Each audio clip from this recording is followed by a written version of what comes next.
Shalom à toutes et à tous, Erev Tov, on est content de se retrouver comme chaque mercredi soir. Il est 18h02 en Israël, on est avec Midreshet Yehuda Manitou. Si vous écoutez les replays sur le site de Midreshet Yehuda ou sur YouTube, n'hésitez pas, venez au direct, posez vos questions, intervenez pour être en relation avec le Rav Shmuel Uziel, qui nous fait le plaisir de continuer à développer l'étude des textes. Oui, j'ai bien dit les textes de Manitou. Et c'est le troisième volet, on va parler de l'islam. Bechavod Avouziel. Bonsoir à tout le monde. Et effectivement, on va maintenant rentrer dans le vif du sujet. Après une longue introduction que Manitou avait fait sur l'importance de l'archétype des personnages, on va dire les personnages archétypiques que l'on trouve dans le Tanakh, il va maintenant rentrer dans le détail. Et on va commencer à voir maintenant comment Manitou va décortiquer la relation, on va dire, identitaire et familiale de la famille d'Abraham, et comment il va prendre chacun des personnages et essayer de montrer l'importance que chacun d'entre eux a dans l'évolution de l'homme en général, c'est-à-dire celui qui doit devenir, dans la terminologie de Manitou, Ben Adam, c'est-à-dire le Mashiach. Et donc, je vais essayer de maintenant montrer le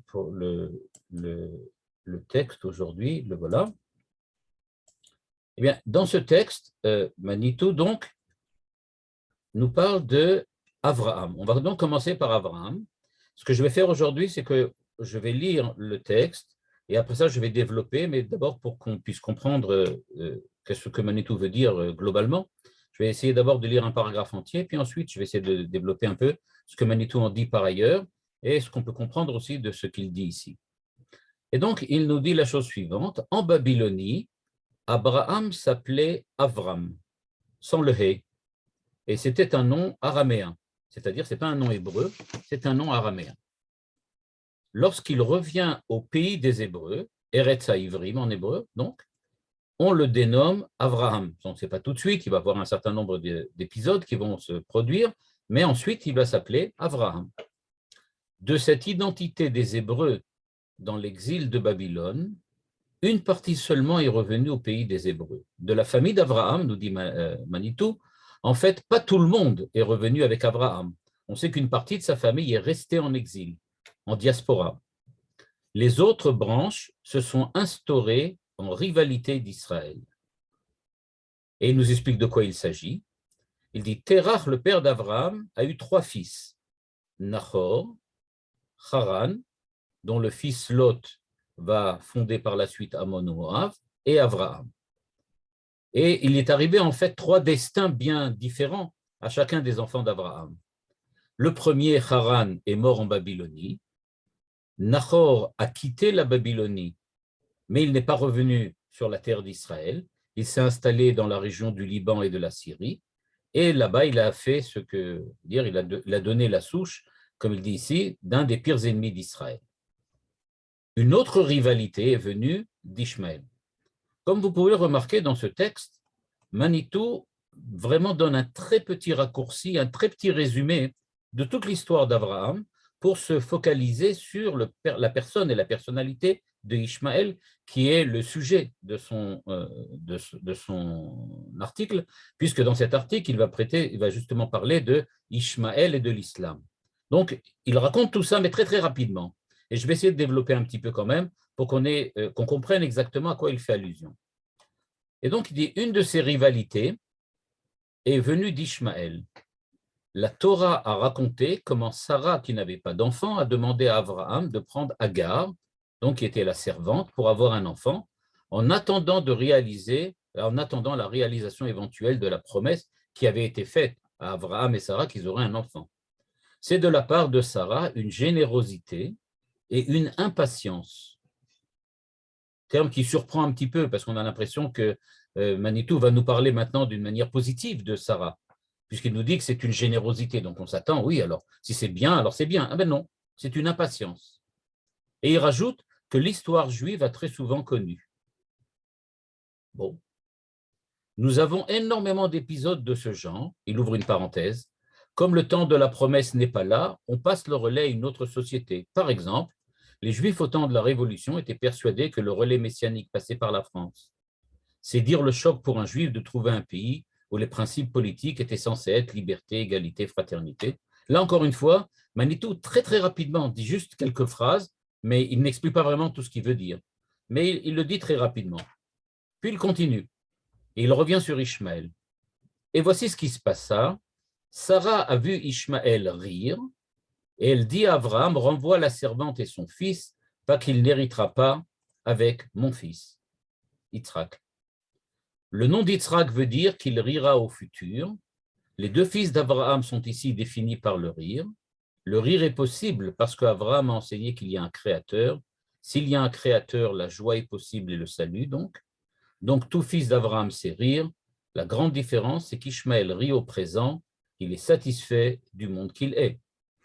Et tandis qu'Yitzhak n'aura le droit de rire qu'au futur, quand le monde aura trouvé sa rédemption. Et c'est à ce moment-là qu'il dit que l'islam comme religion et le judaïsme comme religion se ressemblent, mais avec cette grande différence, il y a un créateur, mais la morale n'est pas la même.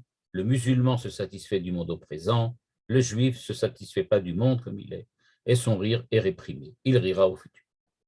Bon, voilà, ça c'est l'idée globale que Manitou donne ici dans ce texte. Il va falloir maintenant qu'on essaye de comprendre un peu qu'est-ce qu'il veut dire. Donc, on comprend globalement ce qu'il a raconté. Donc, il a raconté qu'il y avait Abraham. Abraham était donc parti, il est revenu. Et quand il est revenu, il y a eu des rivalités avec d'autres personnes. Et parmi ces rivalités, il y en a une qui s'appelle Ishmaël. Ishmaël, c'est le fils de Hagar, pas le fils de Sarah. Et il a ri au présent, alors que Yitzhak rira au futur. C'est ça la différence avec l'islam. Voilà, c'est le schéma de Manitou.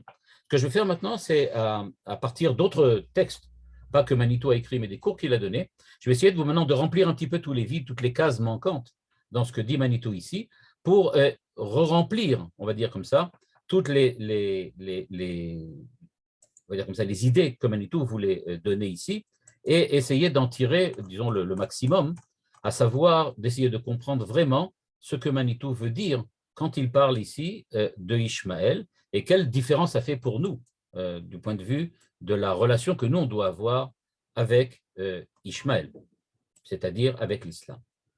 La première chose dont je vais parler maintenant, c'est Hagar et Ishmaël. D'où vient Ishmaël? Avant même de parler de toute l'histoire beaucoup plus compliquée de la diaspora en Babylonie et le retour et ce qu'on appelle l'identité araméenne et l'identité hébraïque chez Abraham, dont on a déjà parlé, soit dit en passant par ailleurs.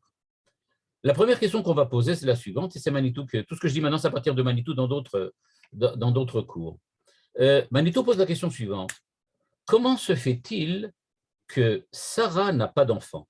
Parce qu'en fait, tout commence, la rivalité dont Manitou nous parle, avec Ishmaël, commence par, en fait, une erreur de l'histoire. Pourquoi Sarah n'a-t-elle pas enfanté? A priori, on peut se demander pourquoi Dieu est-il passé par cette catastrophe du mariage, ou on peut dire comme ça, de la relation entre Abraham et Hagar, qui est complètement a priori inutile, puisque ce qu'on voit bien dans l'histoire, Abraham ne sait pas quoi faire, il a entendu une promesse, mais pour le moment il n'a pas d'enfant, c'est Sarah elle-même qui vient voir Abraham et qui lui dit « Et si tu te mariais avec Hagar ?» Donc c'est elle qui lui propose. Quelques années plus tard, elle voit cette histoire-là que Ishmaël rit au présent alors que Yitzhak doit rire dans le futur. Et à ce moment-là, elle dit à Abraham, tu sais quoi, renvoie-moi cette femme avec cet enfant. Alors, qu'est-ce qu'elle veut exactement? On veut bien croire qu'une personne peut changer d'avis rapidement. Enfin, qu'est-ce qui s'est passé? Elle a voulu Hagar, elle ne veut plus Hagar. Et à ce moment-là, c'est Abraham qui dit, oh non, non, non, mais moi, si maintenant je suis marié avec elle, je ne veux pas la laisser tomber. En fin de compte, il la renvoie quand même. Et puis quand Dieu lui dit, je vais te donner une descendance, il dit, ah oui, mais j'ai Ishmaël déjà. Donc il est vraiment attaché à Ishmaël. Alors, qu'est-ce qui s'est vraiment passé? Ce que nous dit Manitou, c'est que cette histoire de femme qui n'arrive pas à avoir d'enfant, donc qui est stérile, c'est quelque chose qui est un leitmotiv dans la Torah. On le retrouve au niveau de Sarah, on le retrouve au niveau de Rivka, on va le retrouver au niveau de Rachel. Donc il dit, ce n'est pas une erreur de l'histoire, ce n'est pas une erreur. Il y a quelque chose de profond qui se cache là-dessous. Et donc, nous dit Manitou, il faut comprendre que le fait qu'il y ait un empêchement à enfanter, c'est parce qu'on ne veut pas, la Torah, Dieu, la Hashgacha, la providence divine, ne veut pas que la personne qui devrait être enfantée le soit dans des conditions qui seraient négatives, à savoir que l'enfant qui va devoir naître ne sera pas véritablement adéquat et compatible avec ce qu'on attend. Ce que Manitou appelle une approximation. C'est-à-dire, il va se produire, et c'est une idée qui revient très souvent chez Manitou, à chaque fois qu'il y a une approximation, c'est une catastrophe. À savoir, quand dans l'histoire, il y a un projet, mais qu'on ne, on va dire comme ça, on ne réalise pas le projet selon les directives que l'on pensait être essentielles et nécessaires pour la réussite du projet, alors on va peut-être réussir à faire quelque chose, mais qui sera qu'une approximation. Et là, dit Manitou, c'est véritablement une catastrophe. Pourquoi?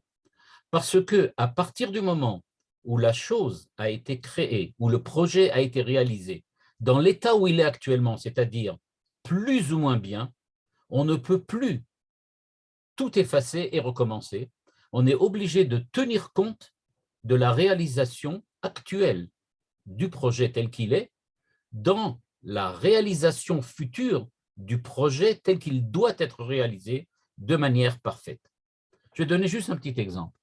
À partir du moment où quelqu'un dit « je voudrais maintenant nommer à la tête de l'entreprise que je dirige, puisque je suis maintenant une personne âgée, je voudrais nommer un successeur. » Mais il ne choisit pas bien ce successeur. Il fait une erreur.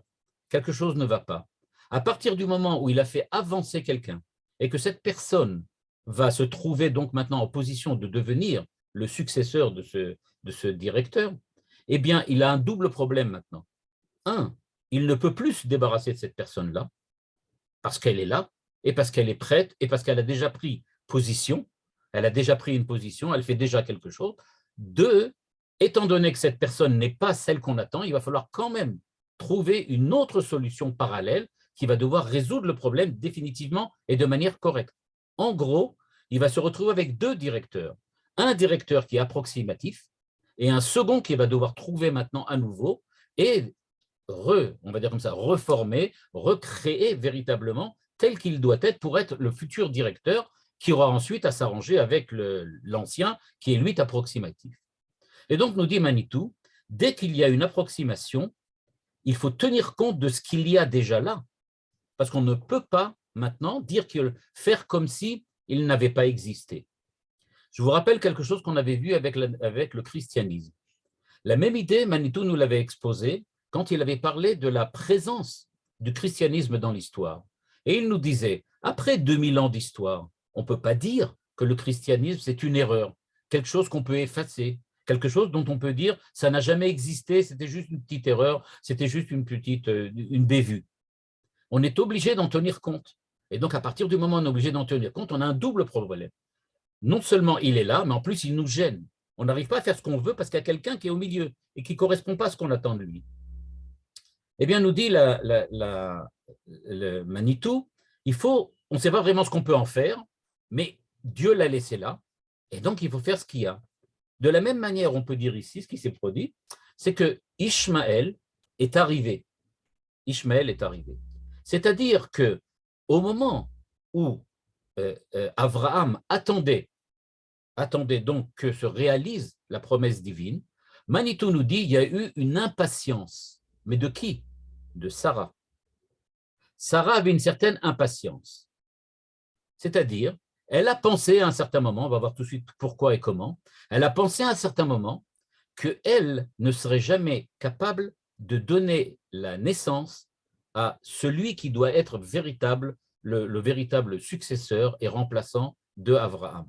C'est-à-dire le fils qu'ils attendent, le fils que Dieu a promis, eh bien, nous dit Manitou, ce fils-là, Sarah pense que peut-être elle n'est pas adaptée, n'est pas adéquate à ce fils, et que peut-être il faut passer par une autre branche, un autre moyen.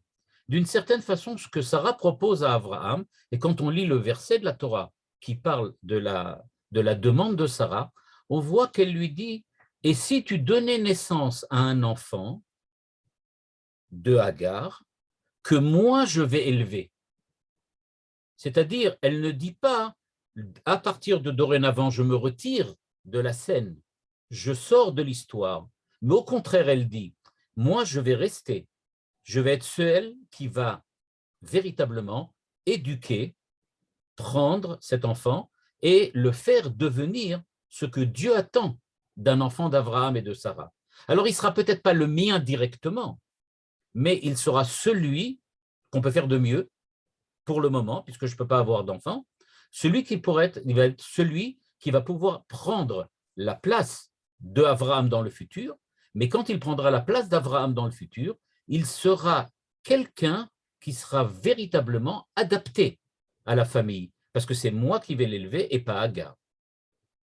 Et dit Manitou, à partir du moment où on est rentré dans ce processus dans lequel on a décidé de ne pas attendre jusqu'au bout, parce qu'on ne sait pas jusqu'où est le bout, en fin de compte. Sarah n'a pas fait une erreur si grave que cela. Elle a en fait été un peu impatiente, parce qu'elle se dit peut-être que je vais bientôt mourir, peut-être que lui va bientôt mourir. Alors, qu'est-ce qui va se passer? Et donc, c'est pour cela, nous dit Manitou, qu'elle a décidé d'aller un peu plus rapidement, de faire que les choses aillent plus rapidement, d'accélérer le processus. Et nous dit Manitou, en fait, les déchets du passé encombrent l'évolution historique et le futur de l'humanité et de l'histoire. C'est ce qu'on appelle, dans le langage de Manitou, les déchets du passé. C'est-à-dire qu'il y a quelque chose qui a été fait, ça a existé, c'est une erreur, mais on n'y peut rien. Maintenant, c'est là. Et donc, le fait qu'elle n'ait pas pu avoir d'enfant fait que maintenant, il y a une espèce d'approximation qui s'est créée, et cette approximation va mettre en danger l'ensemble du processus. C'est ce que Manitou appelle la rivalité. C'est-à-dire qu'à partir du moment où on a créé, par l'intermédiaire de ce stratagème de Sarah, une autre voie que la voie que, a priori, peut-être, il aurait dû se produire, parce que je dis a priori et peut-être, parce qu'en fin de compte, Dieu accepte la naissance de Ishmaël et accepte aussi le rôle que Agar va jouer dans l'histoire. Je rappelle que par la suite, quand Agar va être renvoyée avec son fils, Dieu va la sauver et va promettre à son fils d'avoir un peuple grand et qui va se multiplier. Et on va voir tout de suite quelle est la bénédiction qu'il va recevoir, puisque c'est justement, d'après Manitou, ce qui définit l'islam et le monde arabe aujourd'hui. Eh bien, nous dit Manitou, il faut savoir, ce n'est pas une erreur si grave que cela. Et donc, il dit, cette approximation, eh bien, elle devient, d'un certain point de vue, dangereuse, parce que, premièrement, elle s'installe définitivement dans l'histoire, c'est-à-dire qu'on ne peut plus maintenant parler de Yitzhak sans parler de Ishmaël. C'est fini. Ishmaël est là. C'est définitif. C'est irréversible. Et de plus, c'est ce qu'il est donné dans la bracha de Ishmaël, ça se multiplie, ce qui veut dire que le nouveau, on va dire comme ça, l'approximation en question devient quelque chose qui a sa vie propre, qui a sa hashgacha propre, sa providence divine propre, et qui va évoluer et grandir parallèlement à ce que Yitzhak aurait dû être, parce qu'Yitzhak n'est pas encore là. Et à ce moment-là, on va se trouver donc en face de deux parallèles, à savoir, d'une part, Yitzhak qui doit être le porteur donc de l'identité hébraïque qui va ensuite se réaliser dans le Mashiach et dans la Géoula et la rédemption, et d'autre part, parallèlement, quelqu'un qui s'appelle Ishmaël, dont on ne peut pas nier la présence, et qui est là lui aussi, avec ses srouillottes, avec des droits, et il va falloir maintenant, à partir de maintenant, en tenir compte. C'est-à-dire que Dieu a créé le monde, et donc il y a une cohérence à l'intérieur de ce monde. Il y a une cohérence à l'intérieur de l'histoire humaine. Cette cohérence, maintenant, comporte un élément de plus qui va s'appeler Ishmaël. Et donc, on peut tout à fait imaginer que même si nous, on ne comprend pas tout ce qui se passe là, et il est bien clair qu'on ne comprend pas non plus pas tout, eh bien, même si on ne comprend pas tout, eh bien, les choses sont là. La réalité, c'est ce qu'elle est.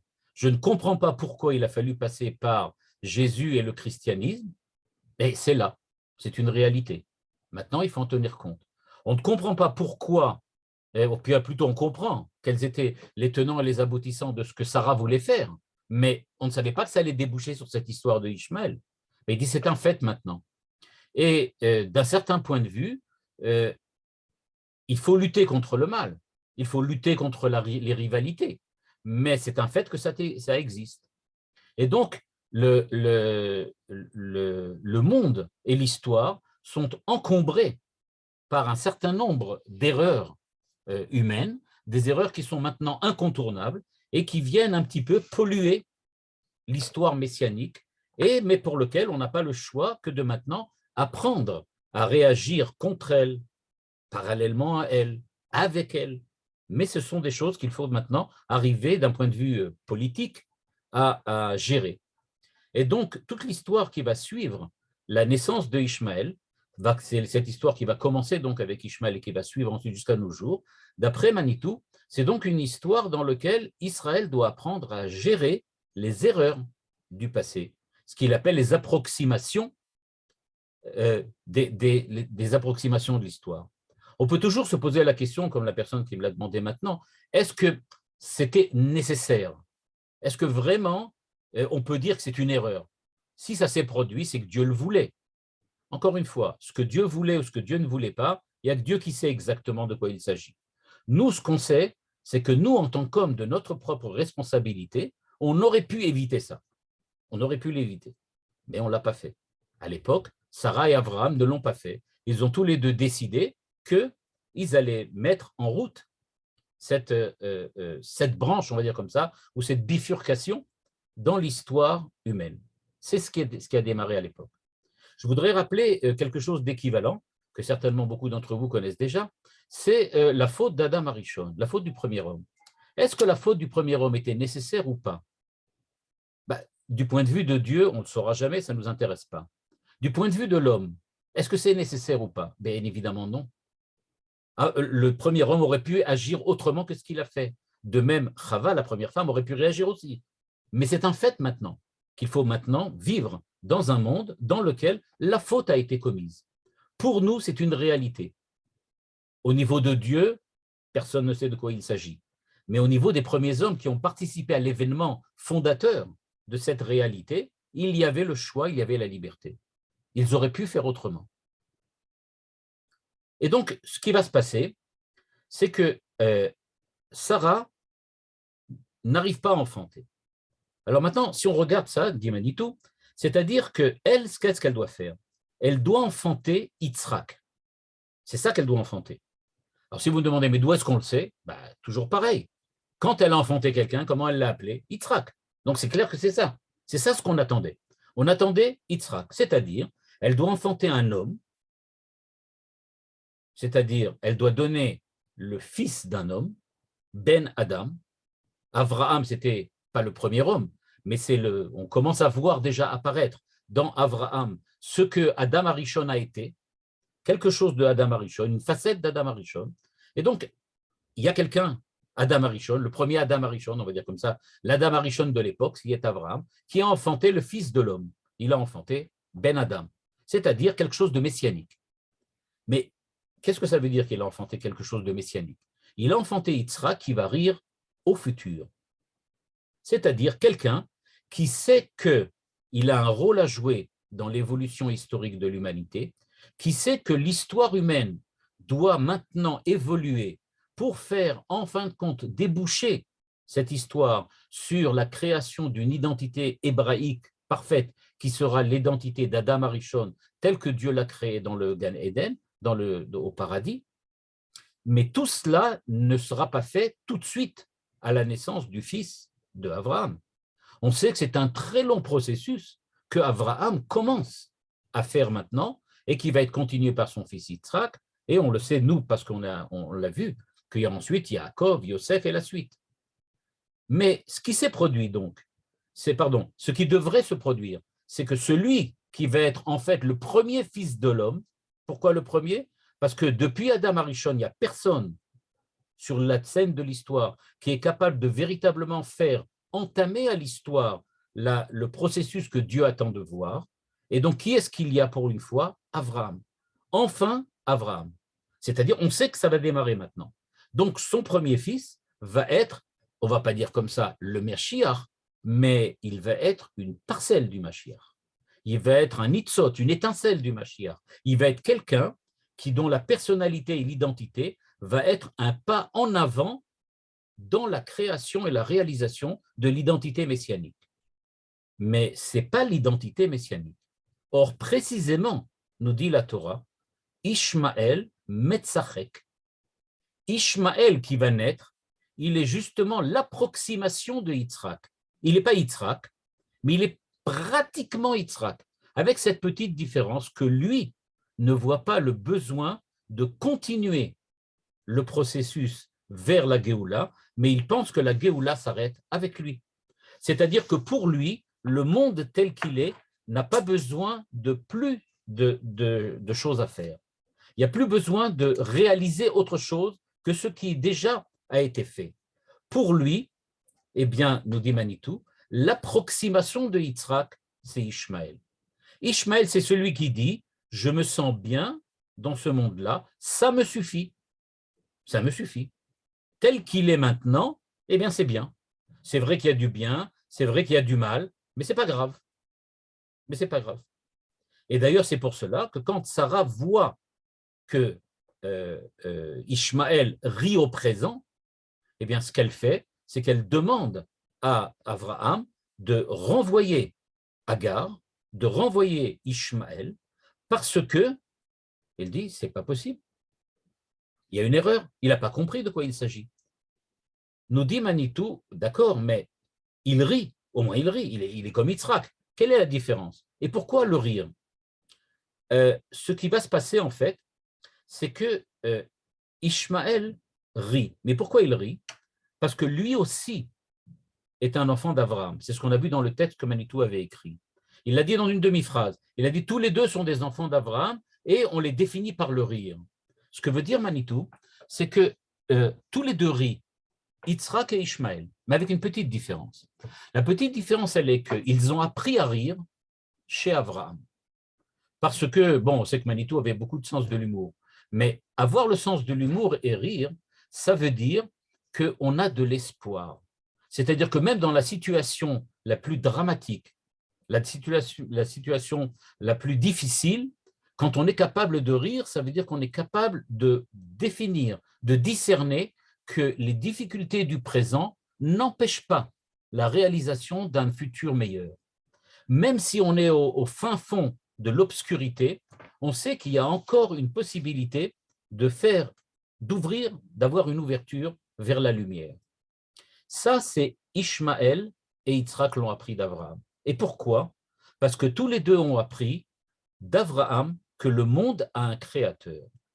Tant qu'Abraham n'existait pas, tant qu'il n'y avait pas l'identité d'Abraham, eh bien, le monde entier, l'humanité tout entière était rentrée dans un espèce de désespoir définitif. Si le monde n'a pas de créateur, alors tout est perdu d'office. Rien n'a de valeur, rien n'a de sens. Le monde est livré au hasard, c'est-à-dire aux lois de la nature. Ce que les lois de la nature font, c'est ce qui va se produire. En fin de compte, c'est une espèce de déterminisme. Alors, à l'époque, il y avait toutes sortes de déterminismes. Des déterminismes astrales, c'est-à-dire on disait d'après la position des astres, ça définit à l'avance telle et telle chose. Il y avait des oracles qui allaient définir qu'est-ce qui va se passer dans l'avenir, etc., etc. C'est-à-dire que tout nous semblait, on peut dire comme ça, défini à l'avance, prévu à l'avance. Il n'y a rien à faire. Un espèce de mektoub à l'islam, à la méthode musulmane. Et donc, dit Manitou, ce fait que l'humanité était en fait fermée dans un monde déterministe faisait qu'il n'y avait aucun espoir et donc il n'y avait aucune raison de rire. Il n'y a pas de raison de rire, il n'y a aucun espoir, il n'y a pas d'avenir. Il n'y a qu'un éternel présent. On sait bien qu'une des critiques que Manitou apportait à la pensée existentialiste, et notamment celle de Jean-Paul Sartre à l'époque, c'était justement de se focaliser d'une manière obsessive sur le présent, de dire que c'est le présent qui fixe tout. À partir du moment où tu penses que le présent fixe tout, ça veut dire qu'il n'y a pas d'avenir non plus. Ça veut dire que tu restes définitivement bloqué dans le présent. Un espèce, pour ceux qui ont vu le film, il y a un film très célèbre qui s'appelle Groundhog Day, dans lequel on voit un personnage qui tous les matins se réveille la même journée qu'il a vécue la veille. Et donc, il sait à l'avance tout ce qui va se passer dans la journée. Et quand le soir arrive et qu'il s'endort, rien ne se passe et il revient le lendemain toujours dans la même journée. Eh bien, en fait, c'est un peu ça l'existentialisme. C'est de vivre dans un monde dans lequel je vis au présent, c'est-à-dire je crée le présent. Le présent, c'est moi qui le crée, mais de toutes les façons, ça reste qu'un présent. C'est-à-dire que ça débouche sur rien d'autre que le moment dans lequel je suis. De ce point de vue-là, donc, dit Manitou, tous les deux ont compris et tous les deux ont été éduqués par Abraham et Sarah, à la fois Ishmaël et à la fois Yitzhak. Avec cette différence que Ishmaël attend la réalisation, attend le futur, alors que Ishmaël fait un espèce de retour en arrière. C'est-à-dire qu'il est persuadé, il sait qu'il y a un créateur, mais pour lui, Mektoub, tout est déjà écrit. Il n'y a rien besoin de faire. Le monde tel qu'il est le monde qui se réalise parce que c'est la volonté de Dieu. Je sais que pour tous ceux qui ont connu et ceux qui connaissent une certaine mentalité qu'on trouve dans le monde musulman ou dans le monde arabe, il y a une espèce de fatalité dans laquelle on ne peut rien y faire, on ne peut rien y changer. Si je dois mourir, je dois mourir. Si je dois réussir. De toutes les façons, ça ne change rien. Je n'ai rien à faire là-dedans. Une espèce de fatalité, une espèce de présent perpétuel dans lequel il n'y a rien d'autre à faire. Or, c'est vrai, Ishmaël peut rire, parce que le monde a un créateur. Il y a donc une providence. Et donc, c'est vrai que le rire n'est possible que si Dieu a créé le monde. Et en fait, ce qui se passe, c'est que Ishmaël est capable de rire devant le Créateur. Il reconnaît le Créateur.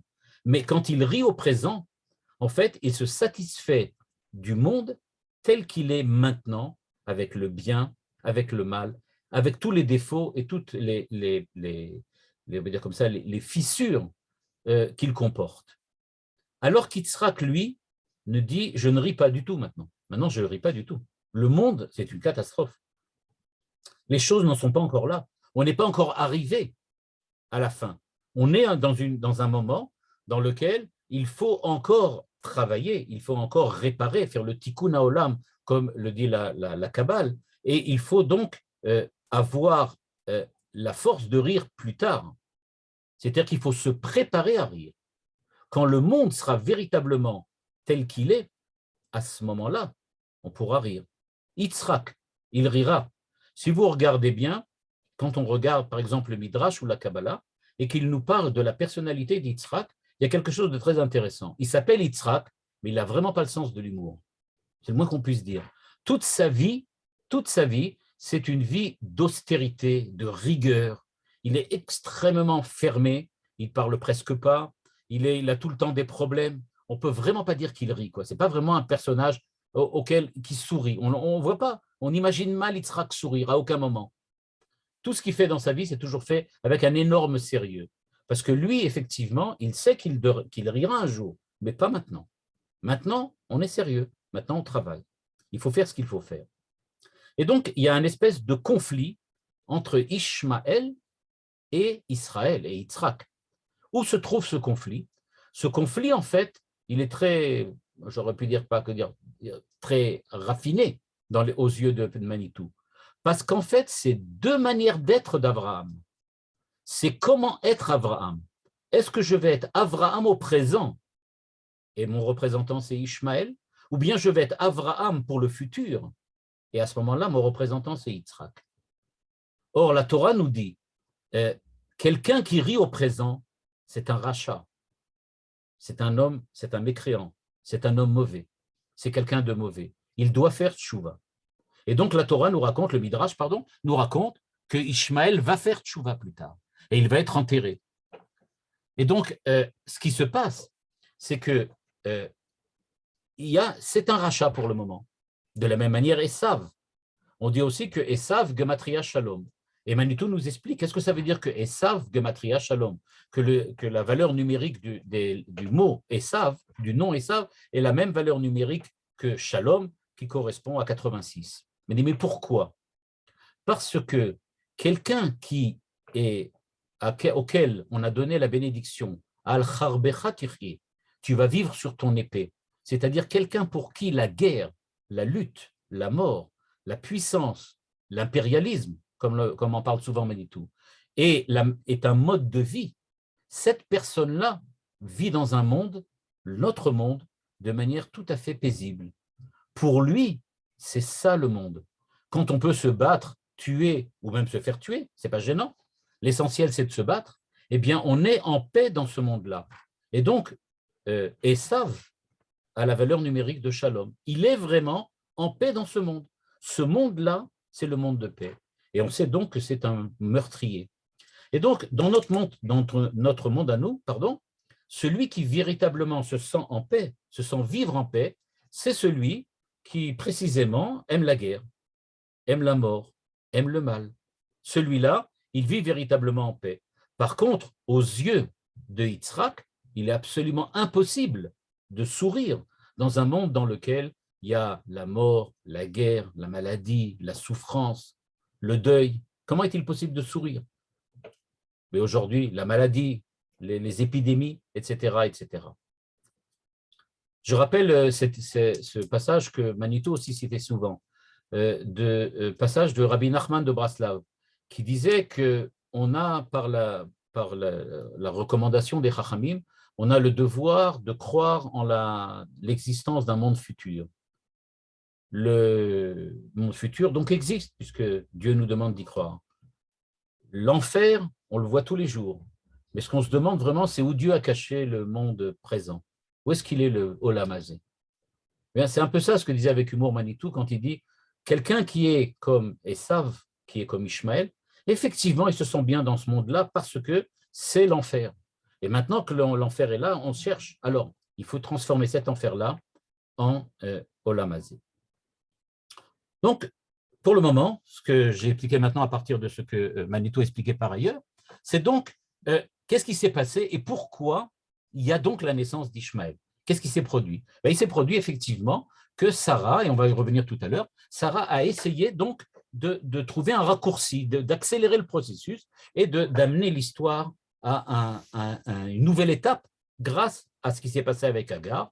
Mais comme nous dit Manitou, ça va être une erreur, et une erreur, une fois qu'on est enlisé dans un processus qui est erroné, c'est extrêmement difficile d'en sortir, et même quand on en sort, on doit toujours en tenir compte. Il y a autre chose encore que Manitou parle. Il nous dit que l'histoire de l'islam, ce n'est pas seulement l'histoire de Ishmaël en tant qu'approximation de Yitzhak et en tant que nouvelle branche ou une bifurcation dans l'histoire humaine. C'est aussi parce qu'il y a eu un changement de nom entre Avraham et Avram. Avraham s'appelait Avram sans le hé, et Sarai, avec un yud, s'appelait Sarai, mais elle est devenue Sarah avec un hé. C'est donc qu'on est passé, dit Manitou, puisque le nom a changé, c'est donc qu'on a changé d'identité. Et Manitou le dit en une demi-phrase encore une fois.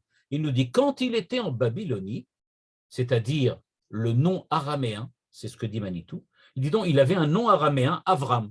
Et quand il est venu en Israël, on lui a donné un nom hébreu, Avraham. On a rajouté le hé. Alors, qu'est-ce que ça veut dire?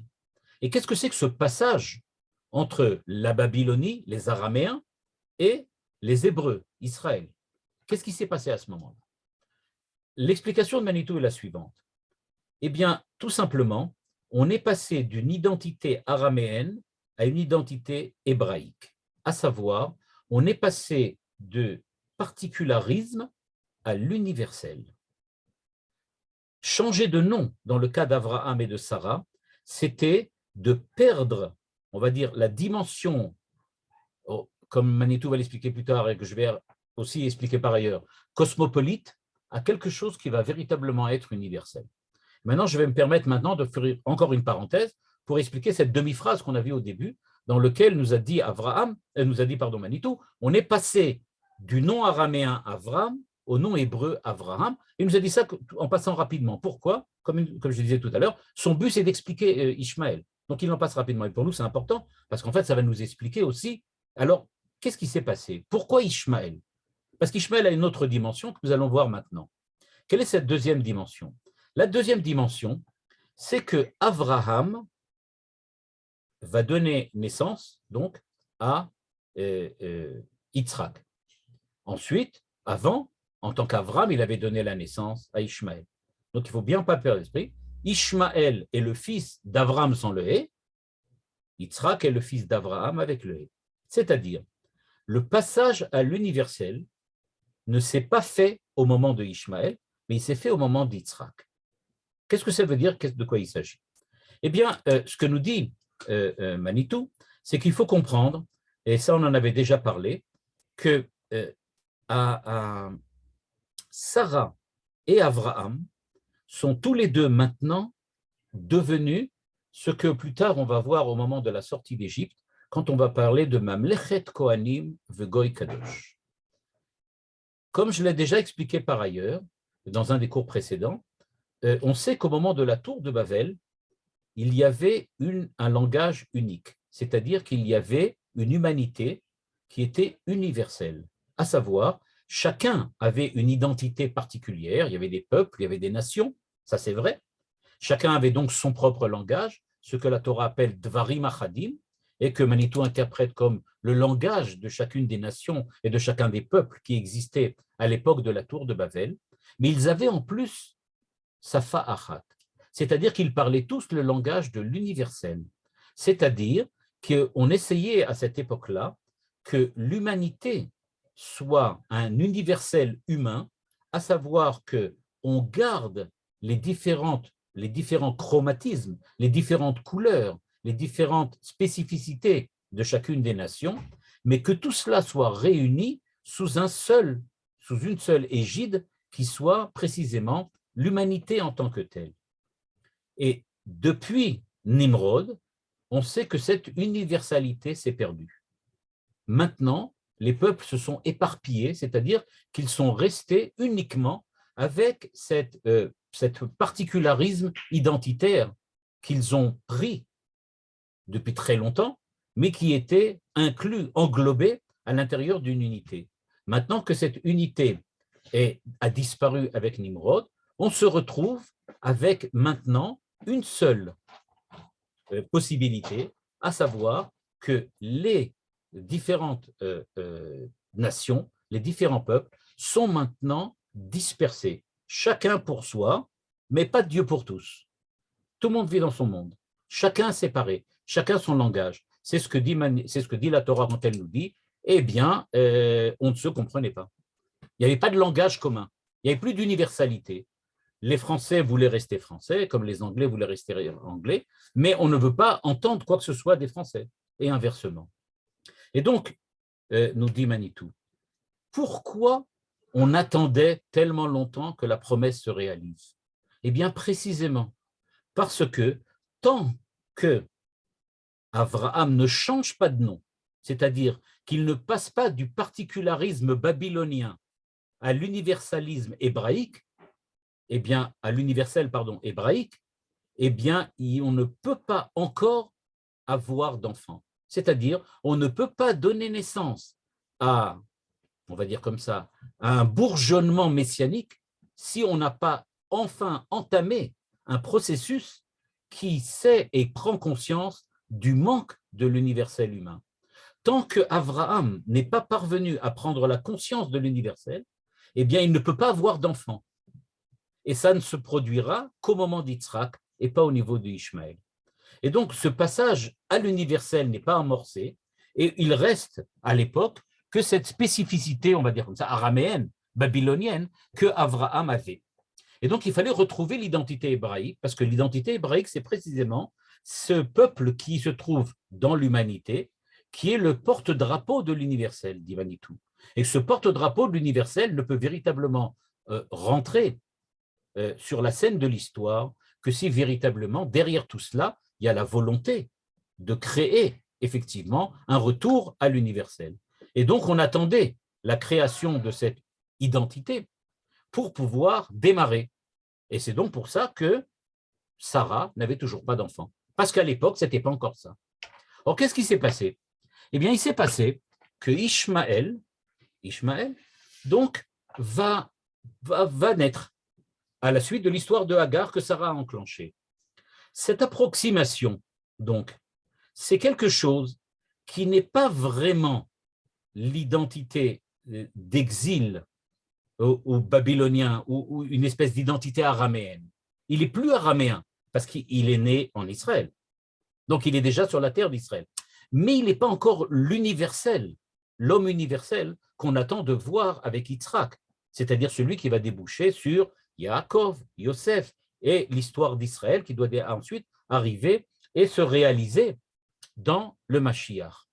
Et donc, on a quelque chose qui n'est pas de l'universel, mais qui n'est pas non plus de l'identité particulière. En gros, on a l'impression, dit Manitou, que Ishmaël, c'est un déraciné parfait. Il n'a pas d'identité particulière, il est plus araméen, mais il n'a pas non plus l'identité hébraïque d'Israël, c'est-à-dire l'identité qui est le porte-drapeau de l'universel. Alors, qu'est-ce qu'il est? Il est ce que Manitou appelle l'identité cosmopolite. Et c'est très important parce que Manitou pense qu'aujourd'hui, presque l'ensemble du monde occidental a une maladie cosmopolite. C'est-à-dire qu'on est tous atteints d'un cosmopolitisme pathologique. Et donc, je vais tout de suite expliquer de quoi il s'agit. Et donc, en fait, Ishmaël, c'est le concurrent, le rival, comme nous a dit Manitou, de Yitzhak. Mais il est le rival, pourquoi? Parce qu'il a en lui quelque chose qui pourrait être de l'universel, mais ça n'est pas, mais il a déjà plus quelque chose qui est d'une particulier, une identité particulière, une identité spécifique, qui est le fait qu'il est babylonien ou araméen. Il y a la Brit Mila dont on va parler un petit peu plus tard, comme quelqu'un l'a fait remarquer maintenant. Et donc, qu'est-ce que c'est que cette identité cosmopolite? Alors maintenant, il faut comprendre que ce que Manitou entend par cosmopolite, ce n'est pas exactement ce qu'on a l'habitude de lire dans les journaux ou dans Wikipédia. Ce qu'il veut dire, c'est la chose suivante. Et bien voilà, on est en Israël, on a précisément une tendance à tomber facilement dans ce qu'on appelle le cosmopolitisme. Encore une fois, la définition que je donne maintenant du cosmopolitisme, c'est la définition de Manitou. Je ne parle pas de donc, c'est la définition que Manitou donne. Et donc, il nous dit la chose suivante. Il dit, voilà, dans Israël, on a d'une certaine façon une certaine spécificité qui est d'être universel. On est universel. La vocation d'Israël, c'est d'être universel. On veut précisément remontrer et redonner au monde ce retour à l'universalité que l'homme en général et globalement attend depuis déjà l'époque de Nimrod. Tout le monde veut retourner à l'universel, comme je l'ai expliqué à l'époque, on est tombé dans l'impérialisme. Bon. Et donc, le monde entier, d'un certain point de vue, veut retourner vers l'universel. Mais il se trouve qu'on a aussi un certain particularisme. Et donc, nous dit, qu'est-ce que c'est qu'un cosmopolite? Eh bien voilà, c'est quelqu'un qui fait semblant, qui approximatise l'identité des autres. C'est-à-dire, il ne vit pas sa propre identité, dans le cas d'Israël, c'est-à-dire vivre selon l'universel humain, mais c'est vivre cosmopolite, c'est quand on fait semblant d'avoir une autre identité, mais qu'on ne fait que semblant. On ne la prend pas vraiment, parce qu'on veut vraiment être universel. Je vais donner un petit exemple. Vous avez maintenant quelqu'un, par exemple, un juif, qui décide maintenant qu'il est français. Mais un cosmopolite juif, ça veut dire qu'en fait, j'adopte la culture française, j'agis, je réfléchis comme réagit un Français, mais je suis bien conscient que je ne suis pas français. Pourquoi? Parce que c'est clair que je ne peux pas être français, puisque l'essence même du juif, de l'hébreu, c'est justement d'être universel, c'est-à-dire de prendre toutes les identités à la fois. Mais je ne suis pas universel pour cela, parce que pour le moment, j'adopte de manière, on va dire comme ça, temporaire, l'identité française, puis l'identité anglaise, puis l'identité espagnole. Je me sens bien dans toutes les identités. Ça, je n'ai pas de problème. Je ne vois pas pourquoi on me demanderait de choisir. Ça, c'est un cosmopolite. C'est-à-dire quelqu'un qui dirait, en fait, je ne me sens aucun problème à être français ou anglais ou allemand ou espagnol. Ça ne me gêne pas. Tout est possible. Pourquoi? Parce que moi, de toutes les façons, j'ai cette espèce de bourgeonnement universel en moi. C'est-à-dire que pour moi, toutes les choses sont légitimes, mais j'en prends aucune. Et en fait, nous dit Manitou, il y a quelque chose de ce cosmopolitisme, c'est Ishmaël. Et ça, c'est venu justement au moment où Abraham est devenu Abraham, alors il enfantait Yitzhak. Mais tant qu'il était Avram, alors il était quelqu'un de complètement, j'aurais pu dire comme ça, comme on dit en hébreu, off muzar. Il était quelqu'un de bizarre dans l'histoire humaine, parce que c'est un araméen qui se sent hébreu, qui revient en Israël, mais qui n'est pas encore hébreu. Alors, il est plus araméen, mais il n'est pas encore hébreu. Il est entre les deux, il est en voyage. C'est un peu aujourd'hui, on connaît ça très souvent, les gens qui disent que l'essentiel, ce n'est pas d'avoir une identité, que l'identité n'existe pas. Notre identité, c'est précisément de passer d'une identité à l'autre. C'est ça ce que Manitou appelle le cosmopolitisme. C'est-à-dire de prendre, d'accepter n'importe quelle identité, ça ne gêne pas. Je peux avoir tout. Tout est légitime à mes yeux, j'ai aucun problème. Il n'y a rien qui me gêne dans le fait que je sois obligé d'être à tel endroit ou à tel endroit. Je peux tout accepter. Et donc, dit Manitou, ce qui se passe pour les Juifs, en tout cas aujourd'hui, dans le cosmopolitisme, c'est qu'on sait tout à fait que c'est anormal. On doute bien qu'il faudra avoir une seule identité, mais ça ne nous gêne pas. C'est comme ça. Parce qu'on a justement ce germe d'universalité en nous, et donc on le vit de cette manière-là. Manitou a une très très belle image que je vous propose, que je vous soumets, et qui est la suivante. Il dit cette identité dans laquelle on se sent bien partout, c'est justement parce qu'on est de nulle part. C'est la phrase de Manitou. On se sent bien partout parce qu'on vient de nulle part. C'est-à-dire, dit-il, je cite, la patrie des cosmopolites, c'est les aéroports. Il dit voilà, c'est la supranationalité du voyageur. Je ne sais pas si vous avez remarqué, mais les Juifs, on aime voyager, je ne sais pas pourquoi, mais c'est vrai. On aime voyager, on aime se balader. Pourquoi? Parce que c'est ça, quand on voyage, on a cette espèce de sentiment de supériorité dans lequel on est partout chez soi. On est partout chez nous. Il n'y a rien qui nous gêne. Dans ma famille qui est oranaise, enfin bon, une partie en tout cas de ma famille qui est oranaise, il y avait ce côté-là dans lequel il disait, Oran, c'était vraiment pas grand, mais il y en a vraiment partout. Là où je vais, je tombe toujours sur un Oranais. C'est un peu ça. C'est de dire que voilà, moi, je suis bien partout. Je n'ai pas besoin d'être... À partir du moment où je voyage, c'est que je suis bien. Et donc, Manitou pensait qu'à notre époque, en fait, l'identité humaine a tendance à devenir cosmopolite. C'est-à-dire que les Français, je ne sais pas si vous le remarquez, mais par exemple, aujourd'hui, avec Internet notamment, on parle de plus en plus anglais. En France, en Allemagne ou en Espagne ou n'importe où. On parle tous un broken English, mais on parle l'anglais. C'est-à-dire une certaine manière d'être cosmopolite. On n'a pas besoin, on a une langue, et c'est peut-être la Safa Achat dont rêvait à l'époque Nimrod et Avram, il disait qu'il fallait une Safa Achat pour tout le monde. Mais ce n'est pas vraiment ça. Ça, c'est une espèce de langue pour qu'on comprenne. C'est-à-dire, je veux me faire comprendre quand je suis chez les Anglais, alors je parle l'anglais. Je veux me faire comprendre chez les Français, alors je parle l'anglais. L'anglais, c'est la manière de parler, de se sentir bien chez tout le monde. Mais c'est vrai qu'on a tous une prétention universaliste. L'humanité en général a une prétention universaliste. Mais, par erreur, par défaut, on tombe dans le cosmopolitisme. C'est-à-dire qu'on ne recherche pas à découvrir les spécificités et les positivités qu'il y a dans chaque individu, mais on cherche au contraire à effacer les différences et à créer quelque chose qui soit une espèce de gris dans lequel il n'y a plus de coloration, il n'y a plus de chromatisme. Tout est gris. Voilà, on se ressemble. Mais comme ça, on se sent bien partout. Si tout est gris, alors il n'y a pas de problème. Il y a gris foncé, il y a gris clair, mais c'est du gris. Par contre, si je suis bleu et que je dois arriver chez les verts, je ne me sens pas bien. Ce n'est pas pareil. Et donc, dit Manitou, c'est ça le juif cosmopolite et le cosmopolitisme en général. Eh bien, c'est ça Ishmaël.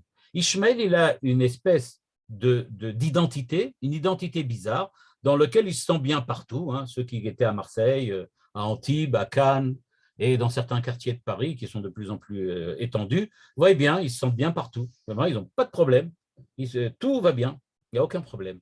Et donc, dit Manitou, pour eux, il n'y a pas de... C'est ça Ishmael. Ishmael, c'est que je suis le cosmopolitisme par définition. Je me sens bien partout. C'est légitime à partir du moment où il y a tout ce que je veux, il n'y a pas de raison. Et par exemple, il nous dit, si on regarde aujourd'hui, les empires dont on parlait dans l'histoire, dans lequel on a vu que Nimrod a essayé de transformer cette universalité en impérialisme, on le retrouve par exemple aujourd'hui, dit Manitou, avec les Américains. Il y avait un rêve universel américain, bon, c'est devenu une espèce d'impérialisme américain, et dans lequel c'est devenu ce qu'on voit aujourd'hui. Et donc, dit Manitou, en fait, l'échec de l'universel, c'est le cosmopolitisme.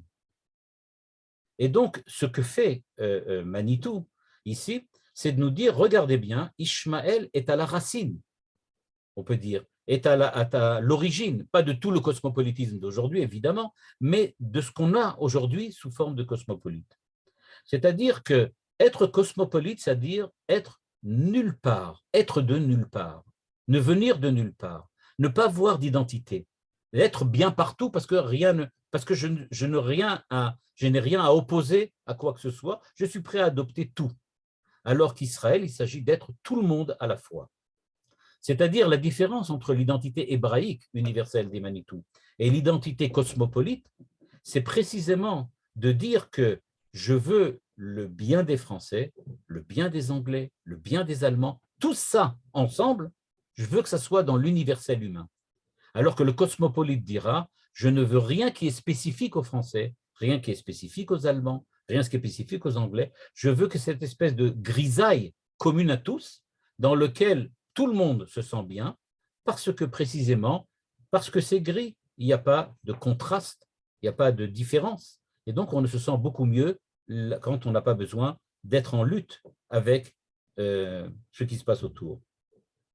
Juste, je donnerai une dernière remarque pour terminer, c'est que Manitou dit qu'il faut bien faire attention entre, par exemple, la fin du 19e siècle, quand on entend parler ou en France ou en Allemagne, de juifs qui parlent qu'ils sont des juifs allemands. Ce ne sont pas des gens cosmopolites du tout, dit Manitou. Rosenzweig n'était pas cosmopolite. Mendelssohn n'était pas cosmopolite. Hermann Cohen n'était pas cosmopolite. C'était des juifs allemands. C'est complètement différent. Ce sont des juifs qui ont décidé d'adopter une identité allemande. Et donc, ils avaient pris cette identité, qui est l'identité allemande, et ils avaient décidé de la faire la sienne, celle qui est la leur, leur faire la leur. Mais ils n'ont pas décidé de perdre toutes les identités. Pour Rosenzweig, pour ceux qui l'ont étudié, il disait clairement que pour lui, la culture allemande représentait quelque chose qui est incontournable. On ne peut pas être quelqu'un de cultivé sans parler l'allemand à la limite. Et donc, c'est complètement différent. En France, à la fin du 19e, début du 20e, on voit chez certains rabbins l'affirmation d'être des rabbins français, c'est-à-dire être des juifs avec une identité française. Ils n'étaient pas cosmopolites. Ils n'avaient pas rayé toute identité. Ils avaient décidé d'exprimer l'intellectualisme juif dans sa forme française.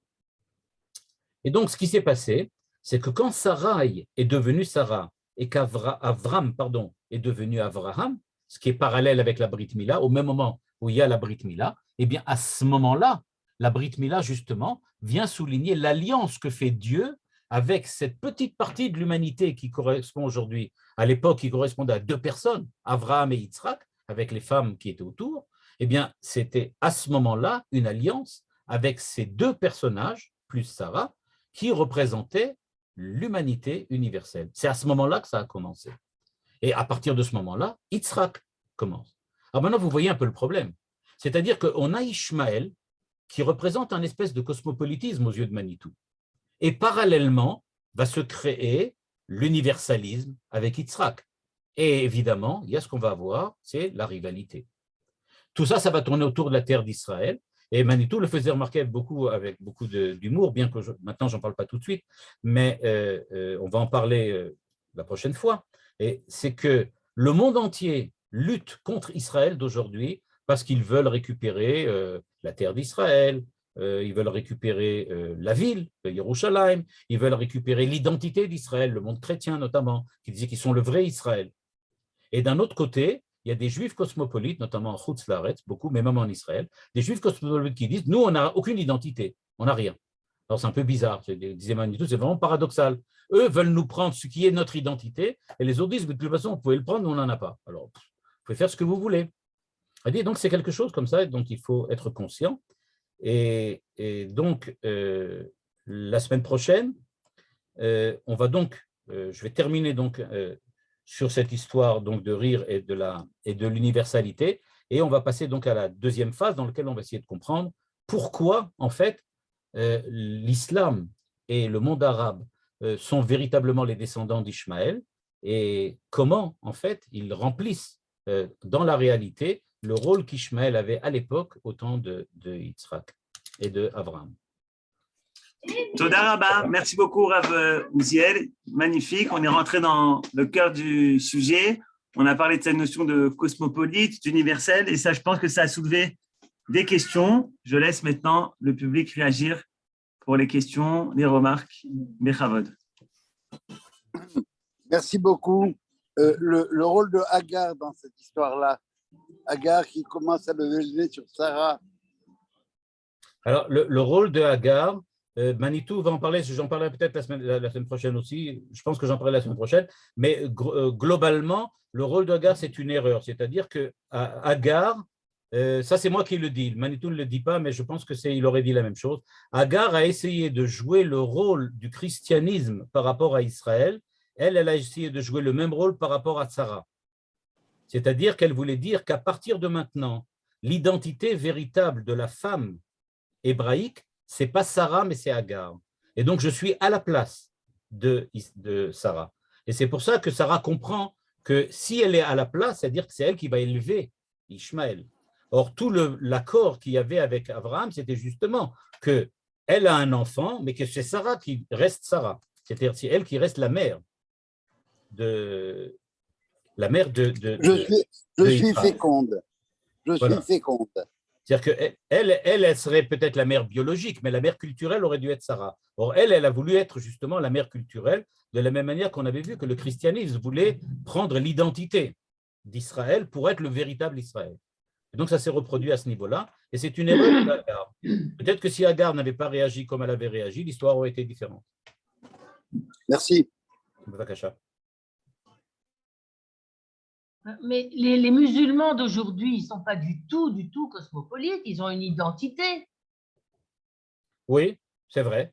Ils ont une identité. Le problème est de savoir qu'est-ce qui est contenu dans cette identité. Ça, on verra avec Manitou la prochaine fois.